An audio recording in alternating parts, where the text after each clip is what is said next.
नमस्कार, मी संस्कृती आणि आपण पाहत आहात नवा मराठा। एप्रिल महिना सुरू असूनही राज्यात उन्हाऐवजी अवकाळी पावसाने जोरदार हजेरी लावली आहे। गेल्या 2 दिवसांपासून महाराष्ट्रातील अनेक जिल्ह्यांमध्ये पाऊस कोसळत असून आता हवामान विभागाने पुढील 24 तासांसाठी हाय अलर्ट जारी केला आहे। विशेषतः कोकण, मराठवाडा, मध्य महाराष्ट्र आणि पूर्व विदर्भ या भागांसाठी येलो अलर्ट देण्यात आलाय।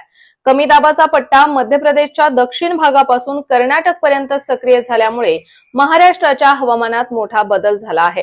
हवामान खात्याच्या माहितीनुसार पावसासोबत 40 ते 45 किलोमीटर प्रति तास वेगाने वारे, विजांचा कडकडाट आणि गारपीट होण्याची शक्यता आहे। त्यामुळे नागरिकांना आवश्यक ती सावधगिरी बाळगण्याचे आवाहन करण्यात आले आहे। हवामान विभागाच्या ताज्या अपडेटनुसार पुणे, पिंपरी चिंचवड, छत्रपती संभाजीनगर, अहिल्यानगर, लातूर, धाराशिव, नांदेड, बीड आणि नाशिक या जिल्ह्यांमध्ये जोरदार वादळी पावसाचा धोका आहे। गारपिटीची शक्यता लक्षात घेता शेतीचंही मोठं नुकसान होण्याची भीती व्यक्त होत आहे।